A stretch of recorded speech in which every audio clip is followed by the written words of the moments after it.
Amigos, bienvenidos a este primer episodio de podcast Llama a la Experiencia. El día de hoy estoy muy contento de presentarles este proyecto finalmente que lleva ya un rato pues cocinándose, ¿no? Finalmente, hoy tenemos una grandísima invitada que, bueno, me complace a presentarla, la maestra para mí, Carmen Castillo Rocha. Maestra, muy buenas. ¿Qué tal? Buenas noches, buenas tardes, buenos días, lo que sea. Muy agradecida por esta invitación, muy honrada por estar aquí. Saludos a todos. Maestra, y a todas las personas que nos estén sintonizando, viendo a través de YouTube y también de Spotify, les comento rápidamente. Este proyecto tiene la intención pues de invitar a personas que particularmente son interesantes para mí, y creo que también para ustedes podría ser interesante, y invitarlas a platicar y que nos cuenten un poquito de esas experiencias que han vivido a lo largo del tiempo que se han dedicado a lo que se hayan dedicado. Investigué un poquito acerca de su currículum, maestra, y me sorprende la cantidad de páginas que tiene el currículum. Entonces me gustaría que de manera muy breve usted se presente a las personas que nos están viendo. Gracias, Edwin. Sí, bueno, esa cantidad de páginas tiene que ver con la cantidad de años también. Bueno, yo nací en la Ciudad de México y estudié la licenciatura en Psicología en la Universidad Nacional Autónoma de México. Pues ejercí un tiempo con niños con problemas de aprendizaje, la psicología, y luego, bueno, me dediqué a mi familia otro ratito, ¿no? Eso era muy importante para mí porque como psicóloga yo sabía que los primeros años de vida de una persona son esenciales y que nada suple a una madre y a un padre que estén atentos y que estén amorosos con los hijos, ¿no? Entonces dejé mi profesión para ser madre. Esa es una parte muy importante de mi vida también formativa, ¿no? Es un trabajo muy difícil, uno no se imagina lo difícil que puede llegar a ser el ser madre o el ser padre. Y ya que mis hijos tenían una edad de 5 o 6 años, pues entonces decidí regresar a lo que me gusta hacer, ¿no? Estudié la maestría en Ciencias Antropológicas en la Universidad Autónoma de Yucatán y terminando mi maestría fue muy lindo porque el día que presenté mi examen recibí 3 ofertas de trabajo para dar clases, ¿no? Y bueno, eso me decía mucho. Me decía primero que consideraban que yo era buena para eso, y creo que sí, bueno, me encanta hacerlo. Y segundo, que era como una bienvenida de pues la Academia de Yucatán para mi persona. Entonces, eso fue muy lindo y a partir de entonces soy docente e investigadora. Hice después un doctorado en filosofía con especialidad en estudios mesoamericanos en la Universidad de Hamburgo, en un programa que estaba coordinado con la Universidad Autónoma de Yucatán. Y pues empecé a trabajar en la licenciatura en comunicación social de la UADY. Y este trabajo en la licenciatura pues me enseñó muchísimas cosas. Me tuve que formar otra vez en el campo de la comunicación mediante seminarios, mediante lecturas, mediante intercambio académico con profesionistas del área. Y pues esto me ha llevado a valorar la importancia de esta área en todo, desde la comunicación interpersonal hasta los medios masivos, el internet, en fin. La comunicación está en todos lados, en el mundo animal, incluso en las cuestiones que tienen que ver con la comunicación con generaciones previas, generaciones futuras. Uno tiene todo eso en la mente todo el tiempo y de alguna manera interacciona y conduce la vida y apunta hacia el futuro cuando uno interacciona con esas ideas que tienen que ver con el más allá del aquí y el ahora, ¿no? Mi interacción con los jóvenes es muy importante para mí porque uno puede leer muchas cosas en los libros, pero los jóvenes están llenos de vida, de experiencias ancladas en el mundo que les ha tocado vivir y para el cual mucho de lo que está escrito pues ya no funciona, ¿no? Entonces uno tiene que ir construyendo comprensión día a día a partir de la interacción con quienes están llenos de vida, que son los jóvenes, ¿no? Llenos de vida y de muchas otras cosas. Entonces, bueno, eso soy yo, ya me extendí demasiado. Y bueno. No, está bien. Sí. Partiendo de esto, me llama la atención. ¿Cómo, o sea, de dónde nace? Me dice que, o sea, que le encanta. ¿De dónde nace esta pasión por investigar? Fíjate que creo que la necesidad de comprender el mundo en el que vivimos es una necesidad que tenemos todas las personas, ¿no? Hay quienes tenemos más suerte y la escuela, los padres, los abuelos nos ayudan a caminar eso de comprender y pues construir el mundo. Pero a veces la escuela no lo hace así, ¿no? A veces la escuela es el lugar para no comprender, sino solo obedecer.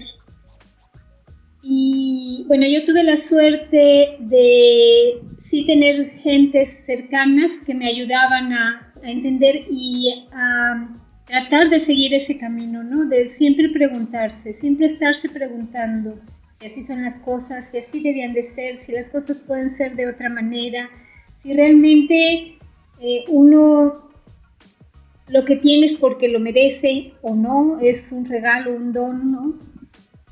Y este interés por entender el mundo te lleva a estar continuamente investigando, interaccionando, dialogando, preguntando, escuchando, ¿no?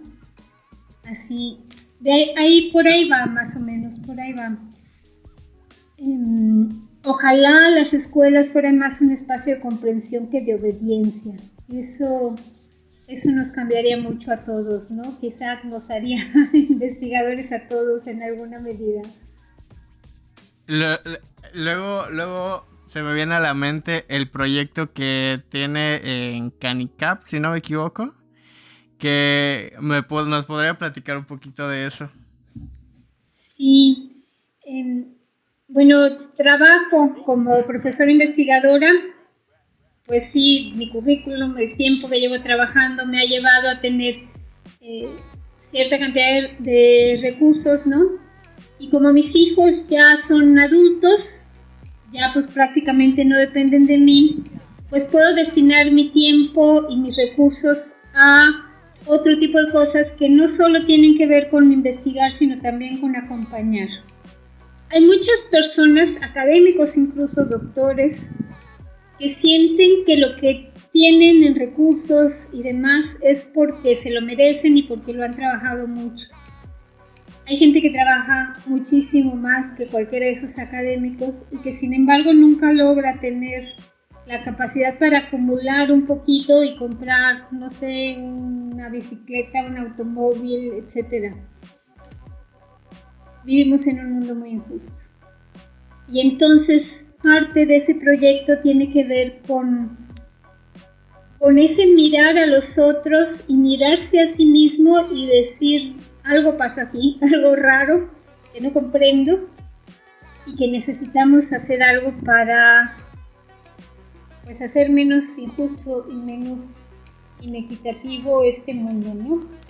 Y bueno, quiero aquí hablar de algo que sucedió hace muchos años, que no tiene que ver con el proyecto de investigación, antes de hablar del proyecto de investigación, pero fue algo que me hizo comprender cómo lo que vivimos y lo que somos no solamente está marcado por nuestros esfuerzos personales, que pueden ser muy grandes y muy valiosos, sino por los contextos sociales e históricos que nos tocan vivir, ¿no? Cuando yo estaba recién casada, soñaba con tener una lavadora. Ahí va la historia de la lavadora, ¿no? y no había podido comprarla porque no teníamos dinero suficiente para juntar y comprar un aparato de este tipo.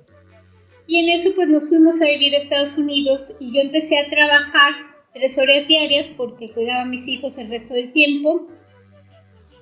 Y no como profesionista, sino en un restaurante atendiendo una barra de ensaladas. Y en 3 meses logré comprarme una camioneta. Y era muy importante porque en Estados Unidos, si no tienes auto, no eres nada, no vas a ningún lado, ¿no? No hay un buen transporte público, al menos en la ciudad donde yo vivía. Eso me hizo cambiar mi actitud, porque yo era una persona resentida, ¿no? Como que el mundo no me había dado lo suficiente, como que si yo trabajaba tanto, qué sé yo, ¿no? Entonces me di cuenta que el asunto no tenía que ver conmigo como persona, como trabajadora, sino con un contexto social determinado que marcaba el poder salir de una situación precaria a una situación de bienestar. Tuve esa oportunidad y eso, como te digo, me hizo replantearme muchas cosas. Esa cosa tan sencilla como poder comprar no solo mi lavadora, sino un automóvil, ¿no? en 3 meses, en 3 meses de trabajo.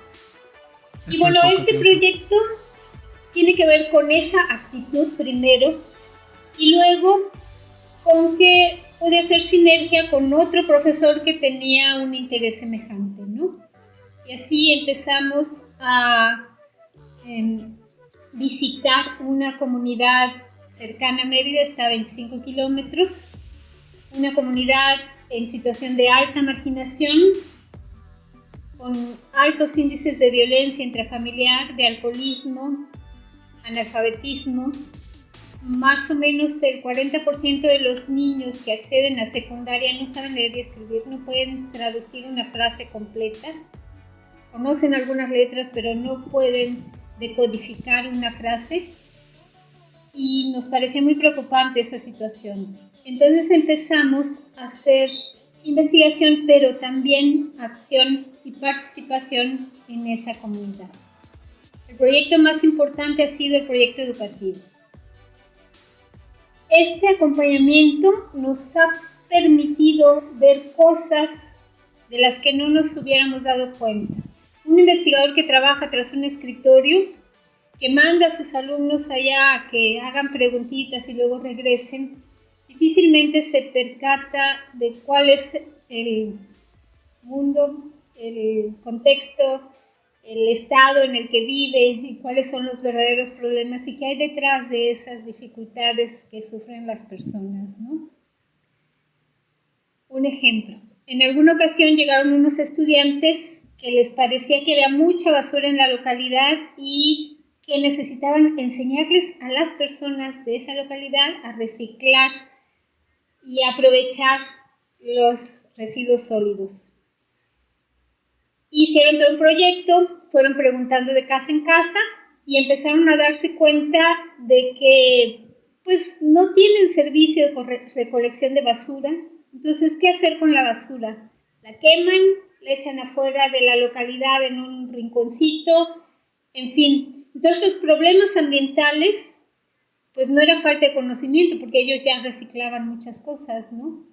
Pero hasta que no estás allá, lo vives, te molesta el humo de la basura que están quemando, te molesta ver la basura tirada, entonces empiezas a darte cuenta que no es que la gente sea ignorante, que sea incapaz, etcétera, sino que hay condiciones sociales, en este caso administrativas, que pues llevan a que esas situaciones no se resuelvan. Entonces, eso que se observa ahí en ese contacto cotidiano es lo que te posibilita escribir, reportar situaciones reales de vida que están ocurriendo y de las cuales difícilmente se puede dar cuenta si no estás ahí en esos lugares, viviendo lo que los demás viven. Completamente. Cuando se analizan los números, cuando se generan estas propuestas de repente de proyectos que no tienen como la menor idea de lo que está pasando, es como cuando estas personas que están viviendo en esa situación, es cuando se empiezan a dar cuenta de que las otras personas no tienen ni la menor idea de la situación en la que viven, ¿no? Es un poquito relacionado con eso. Así es. Me, lo que a mí me gustó, porque participé en una o dos ocasiones en el proyecto de Canicap, en ese momento, ¿no? La veía más como una cuestión de participación de una clase más, ¿no? Y entonces uno llega y cuando yo veo la situación en la que están viviendo las personas allá, que es un contexto que para mí era desconocido, no era, o sea, yo no estaba relacionado ni tenía la menor idea de la situación que se vivía allá. Y luego empiezas a escuchar las historias de los niños y entonces es cuando llegas allá y entiendes que estás en un contexto completamente diferente. Creo que esa visita, o sea, salgo de esa visita tocado, un poquito tocado por el sentimiento, porque es impactante de repente darnos cuenta de, no me gusta la palabra, pero creo que es la palabra correcta, del privilegio en el que vivimos algunos, ¿no? Yo, o sea, de que al menos en mi casa y gracias a mis padres también, nunca me ha hecho falta comida, nunca me ha hecho falta un techo, nunca me ha hecho falta hasta eso, ¿no? Y es interesante que se diga, ¿no? El suelo, que por ejemplo hay personas ahí que el suelo cuando lo ven, o sea, cuando es polvo, cuando es tierra, las personas no lo ven mal, ¿no? Simplemente, incluso hay algunos que dicen que les gusta más porque es más fresco que el cimiento. Y entonces empiezas, o sea, yo ya empecé un proceso de darme cuenta de que la realidad en la que vivía era una, pero no es la misma para todos. Y lo importante que es darse cuenta de esto, porque a partir de eso empiezas a entender que muchas de las cosas y de los movimientos sociales no están ocurriendo nada más porque sí. No están nada más allá porque sí. Más me gustaría que me platique un poco de cuando ya está en este proceso de investigación.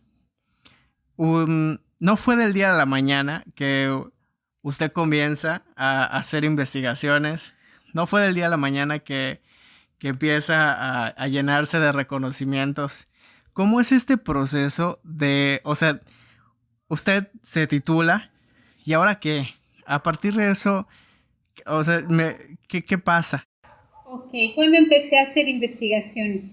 Bueno, he vivido en diferentes lugares y una vez, esto de viajar es bueno, esto de moverse es bueno, porque justamente uno confronta quién es uno y quiénes son los demás y dónde se están parados, ¿no?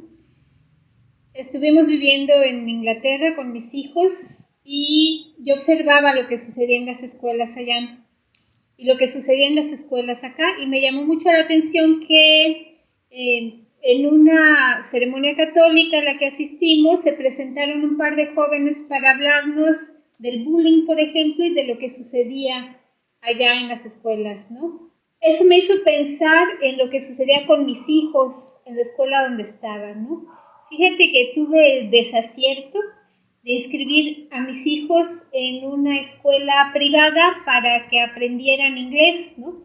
Desde luego que les sirvió aprender inglés, pero en esa escuela el índice de maltrato entre compañeros de bullying era muy alto y mis hijos, los dos, sufrieron eso terriblemente, ¿no? Como muchos otros, como cantidad de niños, ¿no?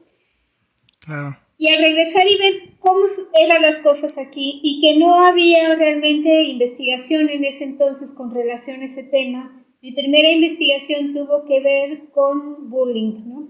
En contextos escolares, en las escuelas secundarias de la ciudad de Mérida.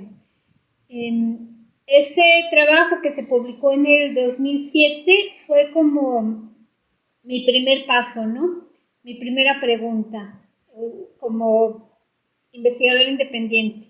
Antes de eso había hecho investigación durante la tesis de maestría y la tesis de licenciatura también, pero era como un poquito diferente. No, eso atendía a una necesidad de hacer una tesis, ¿no? No que yo tuviera una pregunta de la vida real que responder. Y en este otro caso, pues efectivamente tenía una pregunta y una preocupación muy grande con relación a lo que sucedía. Entonces trabajaba ya en la Universidad Modelo y la Universidad Modelo me apoyó para que hiciera la investigación, que recorriéramos diferentes escuelas secundarias y que diéramos algunos talleres con relación al tema que entonces era poco conocido. Entonces fue una preocupación de la vida real y tan cercana como mis hijos, ¿no? Mi familia, ¿no? El dolor que da el que haya abusos en las escuelas con la gente a la que quieres. Entonces, ese fue el primer pasito en la investigación.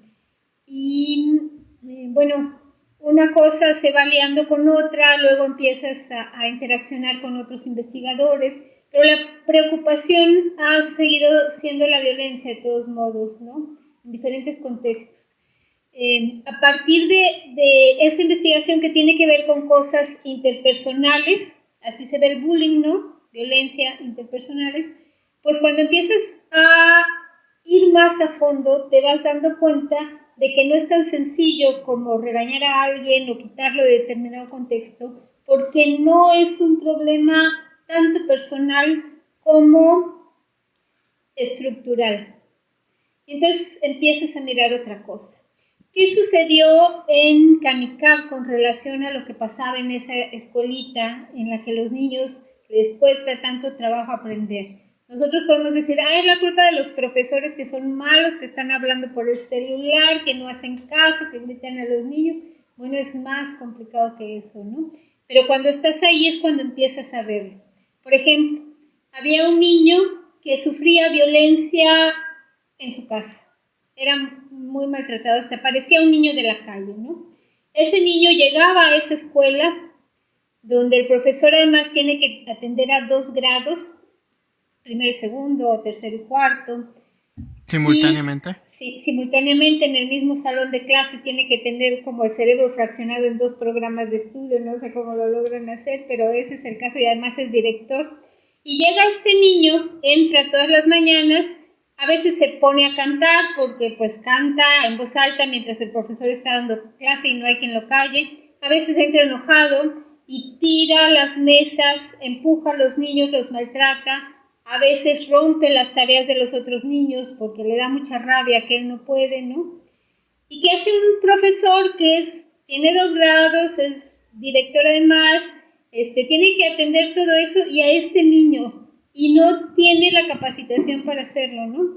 Entonces, ¿de quién es la culpa? No hay culpa que podamos echar a nadie. De este niño, porque nació en esa familia, de esa familia que tiene toda una historia de abuelos, bisabuelos, etcétera, de maltrato y de violencia. Empiezas a ver entonces cómo es bastante más complicado y que cuando vas estando ahí, mirando de cerca, mirando con más detalle, pues esa madeja de la que empezaste a sacar un hilo primero está súper enredada, ¿no? Y cuando quieres hacer algo a favor de que haya paz, de que eso no suceda, pues lo primero que tienes que hacer es desenredar esa madeja, investigar, comprender lo que está pasando.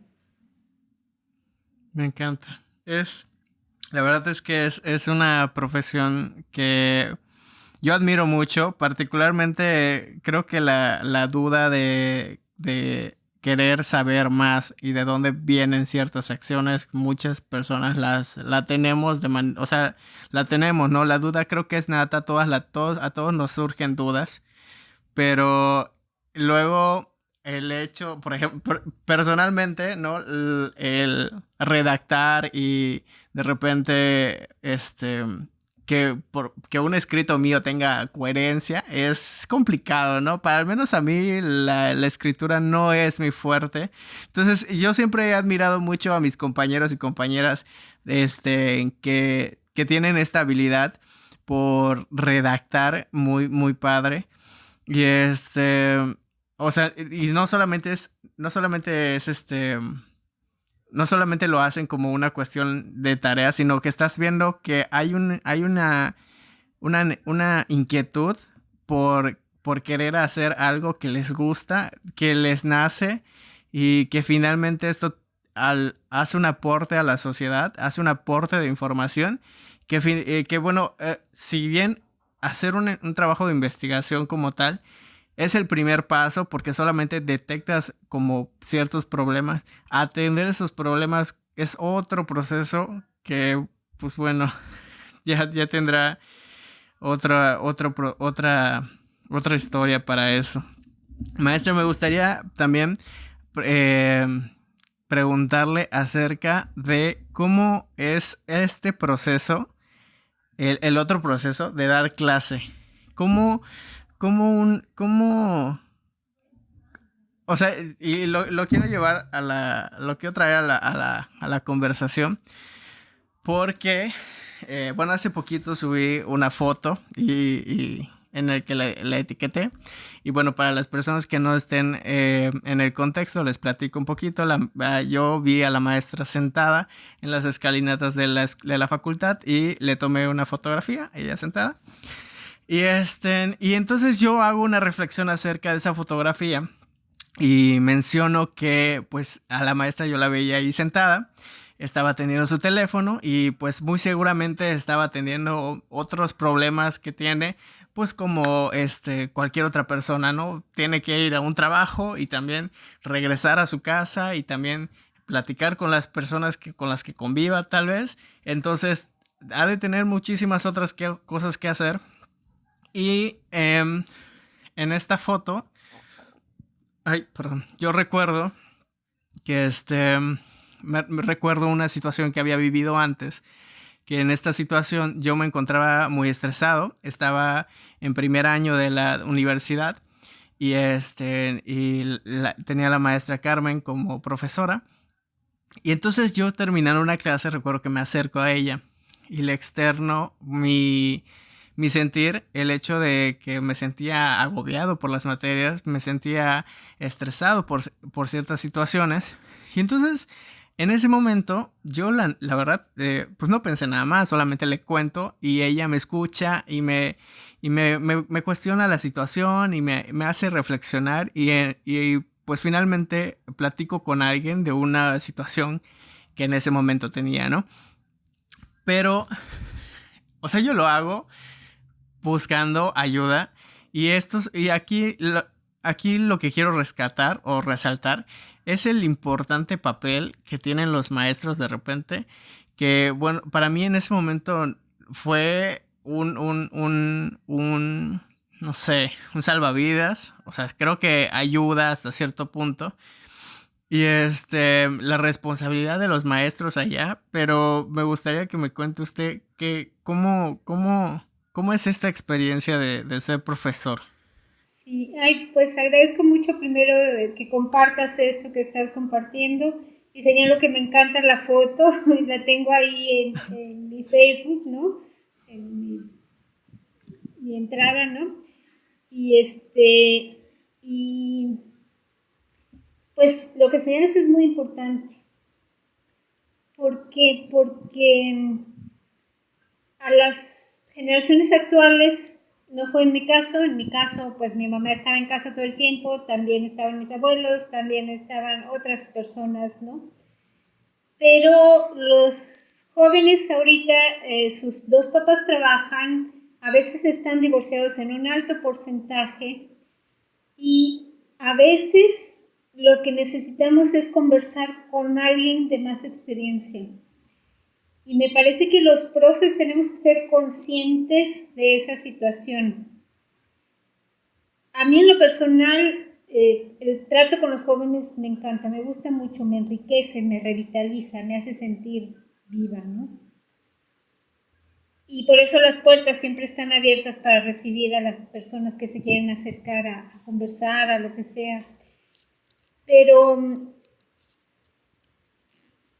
bueno, desde mi punto de vista personal, el papel más importante que tenemos los profesores tiene que ver no tanto con formar técnicos o alguien que sepa muy bien los conceptos y las definiciones, sino que todos ustedes, nosotros, somos personas, ¿no? Y lo más importante es ese espacio para ser persona. Ese espacio para reconocernos como iguales, para reconocernos como personas que nos podemos dar la mano, que nos podemos apoyar, que nos podemos dar afecto, ¿no? Bueno, eso es lo más importante, desde mi punto de vista, ¿no? Yo he recibido también mucho cariño de muchos jóvenes que agradezco muchísimo, lo llevo en el corazón, ¿no?